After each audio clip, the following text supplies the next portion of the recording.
You can get biblical financial wisdom delivered to your inbox each week, absolutely free. Articles, videos, podcasts, and special offers on biblical resources. Over 60,000 people receive our free weekly wisdom email, and you can too.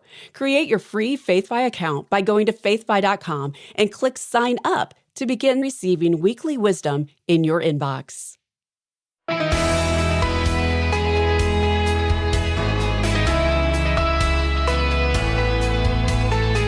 It's human nature to be concerned about having enough. But would you know it when you get there?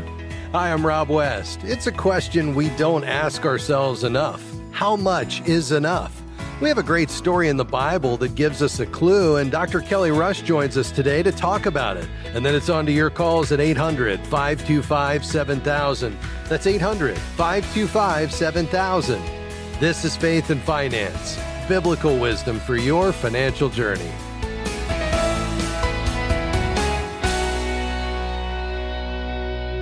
Well, it's a great delight to have our new guest, Dr. Kelly Rush, on the program. She's a finance professor, department chair, and financial planning program coordinator at Mount Vernon Nazarene University in Ohio. She also serves on the board of directors at Kingdom Advisors, and she's a great friend. Kelly, great to have you here. Thank you, Rob. It's good to be with you today. Well, I'm looking forward to our conversation. I know you often talk to college students about a whole host of things as you lead the financial planning program there. But one of those topics is around this idea of setting finish lines for our finances. And I want you to share some of those insights with our listeners. And perhaps we should start with defining normal. So what is normal when it comes to making financial decisions? Well, when we think about financial decisions related to lifestyle, it is normal to gradually increase our spending throughout our lifetimes, both in terms of the absolute dollars and in terms of the proportion of our income that funds those lifestyle-related expenses. As we earn more and more throughout our careers, we feel empowered to spend proportionally more on our lifestyle and the comforts and luxuries of life. Well, there's no doubt about that. I've experienced that in my own life. Perhaps an example would help, Kelly.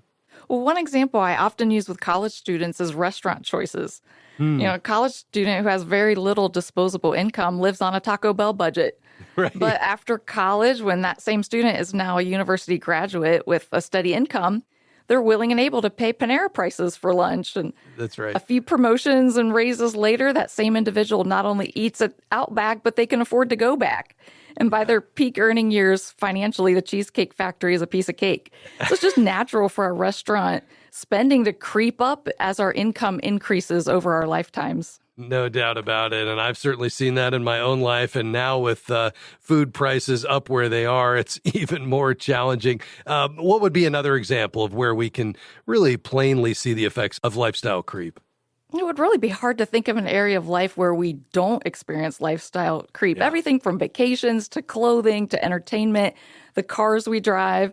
I think about that high school student with limited funds is really excited to buy a family member's 12-year-old Ford Taurus with 250,000 miles on it. But by the time that person graduates college, they have upgraded to, the Honda Accord. And that's right. A few years into their career, they're suddenly shopping for a midsize SUV. And there's a tendency to allow our vehicles to become status symbols. So by the peak of a person's career during those peak earning years, they may be driving a luxury car like a Mercedes or a BMW. Without even realizing it, they have crept up from the Taurus to the Mercedes, spending more and more for vehicles throughout their lives. Yeah, that's right. And I think part of it is just that's a part of the American dream, right? We just continue to progress throughout our lives. So is this then wrong for a person to experience, especially as a Christ follower? Well, it's a good question. And to a degree, that increase in lifestyle spending is healthy.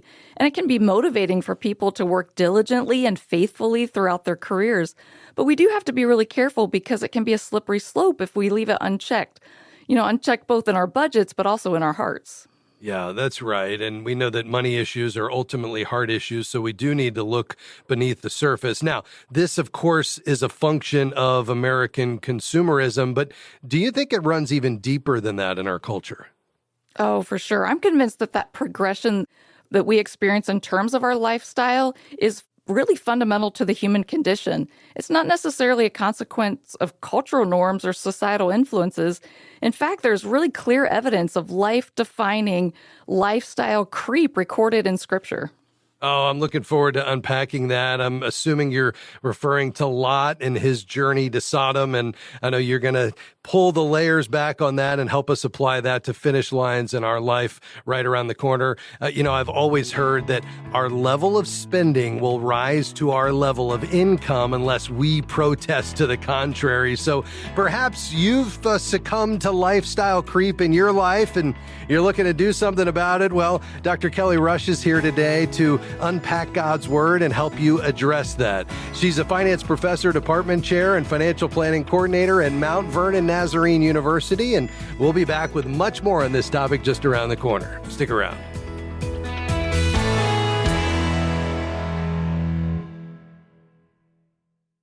Have you downloaded the FaithFi app yet?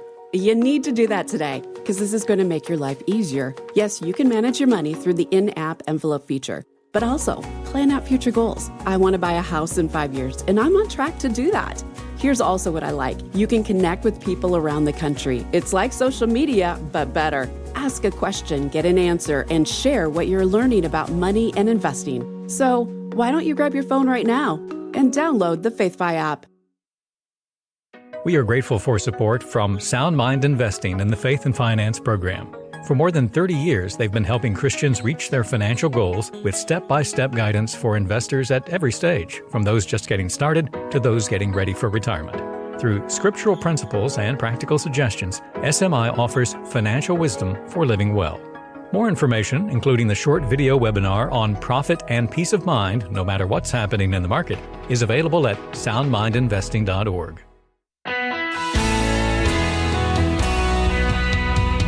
It's great to have you with us today on Faith and Finance. I'm Rob West. With me today, my friend Dr. Kelly Rush. She's on the board of directors at Kingdom Advisors. She's also a finance professor at Mount Vernon Nazarene University. We're talking lifestyle creep today.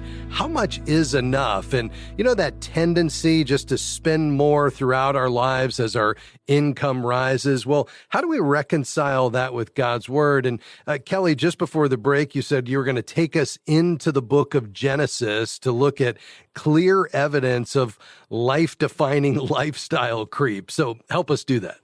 Oh, absolutely, Rob. In Genesis 13, we see Abram, and many people are familiar with Abram and his nephew Lot, two very wealthy men having accumulated significant wealth during a journey to Egypt. Livestock, silver, gold, servants. Well, after leaving Egypt, their possessions were so great that it seemed as though the land would not support them. When Abram suggests that they part company to stop the bickering between their herdsmen, he allows Lot to choose which portion of the land he wanted to claim. Yeah. Well, Genesis 13:10 says that Lot lifted up his eyes and he saw the greener pasture that was to the east. Lot realized that his greatest opportunity for life's luxuries would come in Sodom. So in verse 11, he chooses for himself all the plain of the Jordan. The rich man made a self-centered decision in pursuit of even greater financial gain. After Lot and Abram part ways, Lot first pitches his tents near Sodom. Then he resides in Sodom. And by Genesis chapter 19, Lot sat in the city gate, which tells us he had become influential in this wealthy, affluent city that was completely corrupt and sinful. And the verbs in the story of Lot tell a consistent progression in his lifestyle as he goes from living in community with Abram to living in a carnal, corrupt city of Sodom. Wow, that's so fascinating. And I suspect, as it was for me, this is a new spin on this story that perhaps we haven't seen before, because we just so often think about the sins of Sodom being only sexual in nature, but that wasn't the case, right? That's right. Most people associate Sodom with sins of sexual nature. It's where the word sodomy comes from. And it's true that the perverse, unnatural relations that the men of Sodom participated in contributed to God's great wrath and judgment on the cities of the plain.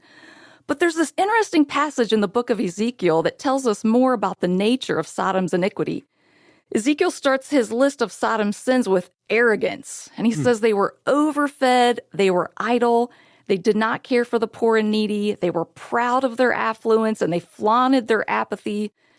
Ezekiel 16:50 says, They committed abomination before the Lord. They were like in your face with their sins. They thought they could get away with their carnal living because, as it often does, wealth gives them a false sense of superiority and security. Wow. Yeah. So there was something running through this that was, in fact, much deeper that ended up manifesting itself as sexual sin, but so much more than that as well. Now, in Genesis 19, I know the angels tell Lot to leave the city, but he hesitates. Why do you think that was? Well, Lot had spent years enjoying the luxuries that Sodom offered him and his family. Yeah. When a person becomes accustomed to the amenities of life, it's hard to leave them. Lot had worked his way up to a prominent position within the city, which we know because he sat in the city gate the night before the Lord rained down fire and brimstone. He brought wealth to the city of Sodom when he sojourned there, but the easy, affluent, idle lifestyle the city allowed him to enjoy was hard to leave behind. His treasure was in Sodom. He was vested there, both personally and professionally. And his family didn't want to leave that lifestyle. His sons-in-law thought he was joking, and his wife, though she did leave with him, she looked back with longing to the life they were leaving behind. Oh, it's so interesting. And we can all relate, right? Because he chose this place because it looked like a great place to live. He knew there was wealth and affluence. And of course, he enjoyed all of that. So he clearly didn't want to leave. But how can we then take this story of Lot's lifestyle creep and apply that to our lives today, Kelly? Well, human nature hasn't changed. We are all drawn to that false gospel of an easy life. Yeah. Work predates the fall, but toil is a part of the curse. And for Lot to make the choice after choice to accumulate life's luxuries is no different than what we do today. If I take this position, I'll get that pay increase, and I'll be able to afford a bigger house and better toys, nicer cars, fancier vacations. For most people, lifestyle changes creep up through life. Maybe a lottery winner experiences a lifestyle cliff, but those are few and far between. It's common for people to experience a slow, consistent upgrade in life's amenities. Yeah, there's no doubt about that. And the story of Lot, of course, predates when the Israelites worshiped the golden cow, but this was idolatry in Lot's life that you're pointing out. What do you think those idols look like for us today? Right, it seems absurd to bow down to a cow, but again, human nature hasn't changed. We work for bigger 401ks and shinier boats and bigger houses and nicer clothes and better restaurants and luxury cars. Unless we are intentional about setting financial finish lines, it's easy to make choice after choice pursuing life's comforts. Matthew 6:33 tells us to seek first the kingdom of God and his righteousness, and all these things will be added to you. How many TVs does a house need, or how many streaming services do we pay for? The cow looks different, but the appeal of Sodom remains the same. Yeah, there's no doubt about that. Now, we often say that money issues are hard issues, so there's always something underneath the financial decisions that we're making. So at the core of it, Kelly, what was Lot's real problem in your view? I can tell you with certainty what was not his problem. It was not Lot's wealth that was a problem. Genesis 13 says Abram was the one who was very rich, but the text also says Lot also had flocks and herds and tents. Lot was wealthy, but he didn't have the degree of wealth that his uncle Abram had. It is not the amount of wealth that was the problem, it was the pursuit of wealth as his sole motivation in life. Lot's problem was that his eyes were fixed on pursuing life's luxuries, and it made him ineffective in a sinful city. He had affluence but no influence. Lot didn't participate in the sexual sins of Sodom, but he sure treasured the lifestyle that wealth afforded him. Because his life didn't look any different than the rest of the people of Sodom, when he tried to warn the people about the coming destruction, no one even believed him. How is it that the man who sat in the city gate couldn't convince even one person to flee Sodom and be saved? Yeah, that's exactly right. And so we, of course, want to avoid becoming like Lot, and clearly setting a financial finish line can be a part of that. Kelly, what happens when we set this financial finish line? I think it's important to clarify that financial finish lines are set for our lifestyle expenses and often for our assets. There is a point when we have saved enough for retirement. But it's not a financial finish line in terms of income. Maybe the Lord will continue to bless us with promotions and pay increases. When he does, we can be confident that the reason is not for us to become like the people of Sodom, who didn't care for those in need around them, but so we can be a blessing to others.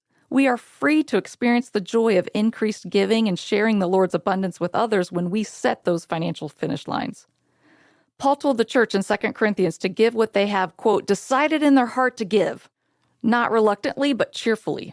When we set financial finish lines, we are simultaneously deciding in our hearts what to give. There's great joy in that. Oh, there's no doubt. And folks, we want to encourage you today to just really think through this, to think about the story of Lot that we see there in Genesis and consider a financial finish line that you may need to set, both in terms of lifestyle and accumulation, so that you're free to perhaps give even more and participate in God's kingdom building activity. Well, Kelly, we so appreciate your insights. Thanks for stopping by today. Thanks for having me, Rob. That's Dr. Kelly Rush, Finance Professor, Department Chair, and Financial Planning Program Coordinator at Mount Vernon Nazarene University in Ohio. All right, your calls are next, 800-525-7000. We'll be right back. Stick around.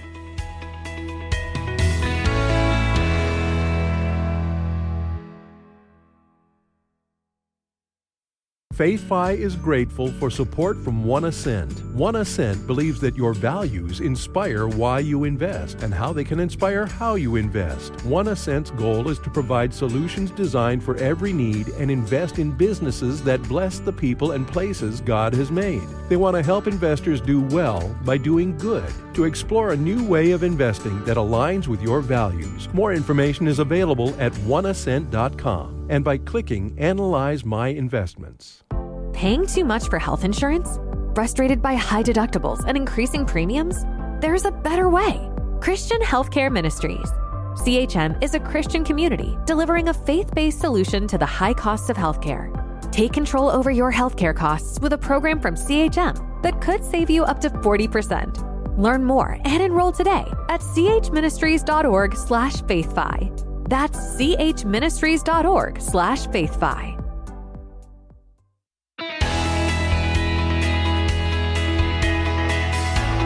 Thanks for joining us today on Faith and Finance, for taking your calls and questions today.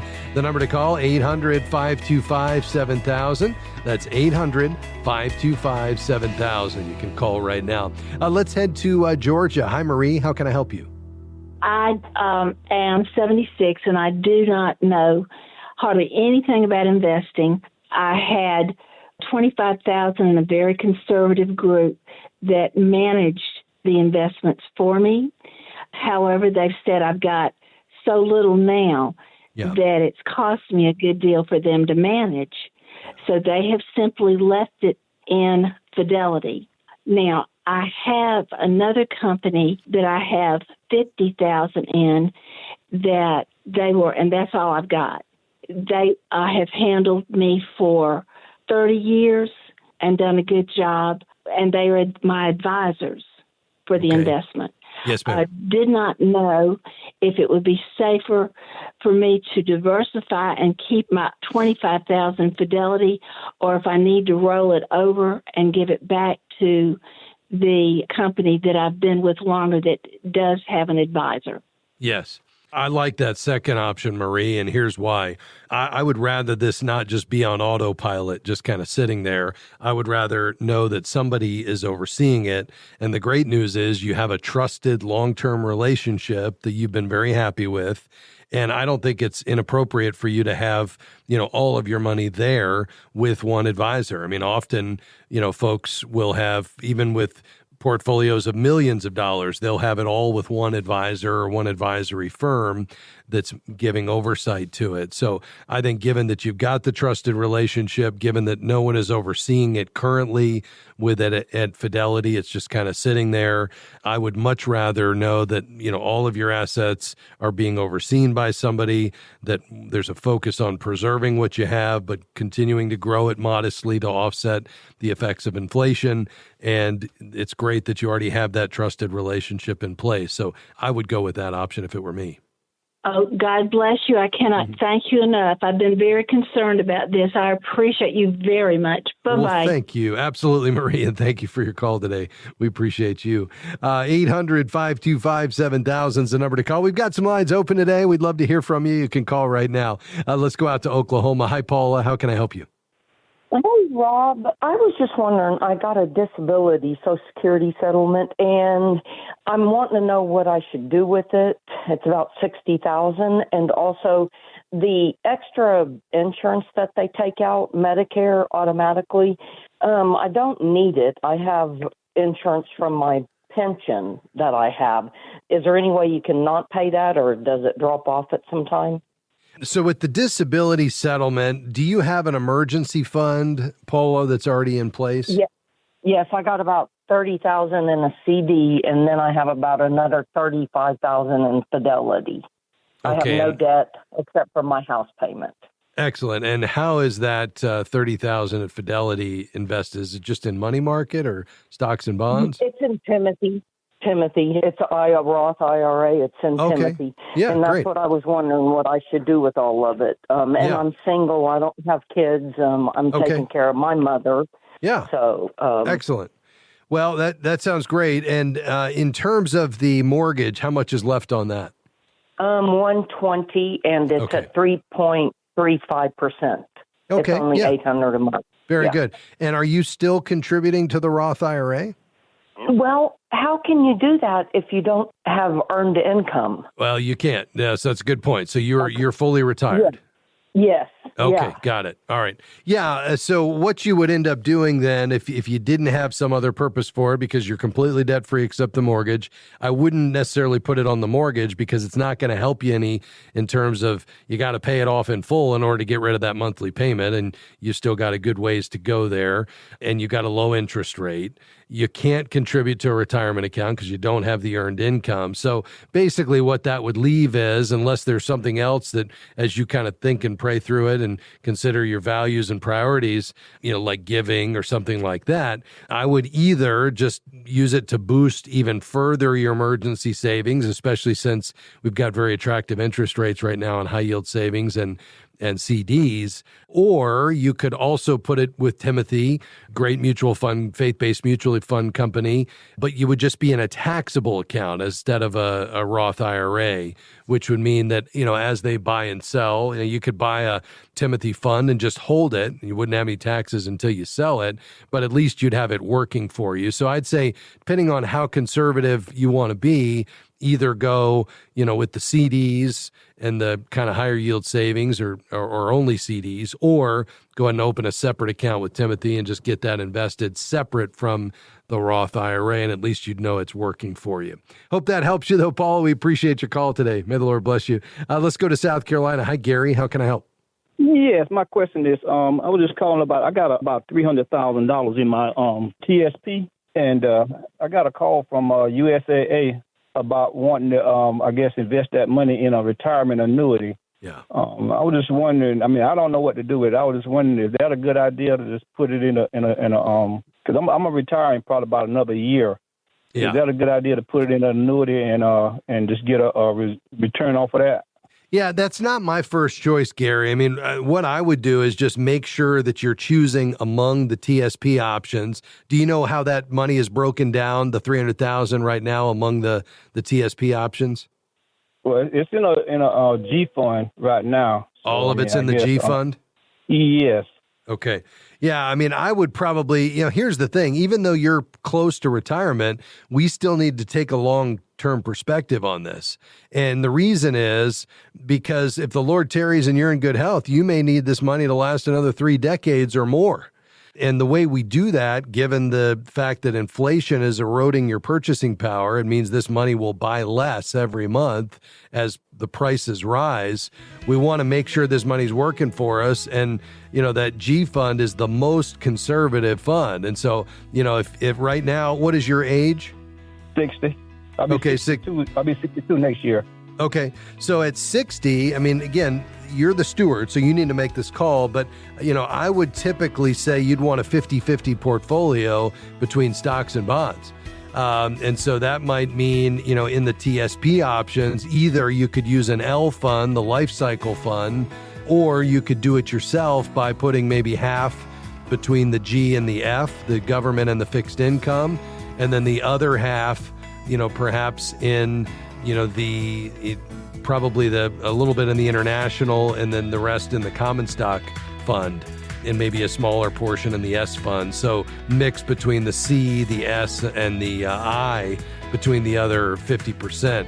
That would be the way I would go. And then once you retire a year from now, then I'd be looking to hire an advisor to manage this for you. And you could start interviewing for that right now, but you'd wait until you separate from service to roll it to an IRA. You can find a CKA on our website at faithfi.com. Hope that helps you, Gary. That's going to do it for us. So thankful for my team today, Jim, Anthony, Dan, Amy, and the rest of the team here at FaithFi. May the Lord bless you, and we'll see you tomorrow. Bye-bye. Faith and Finance is provided by FaithFi and listeners like you.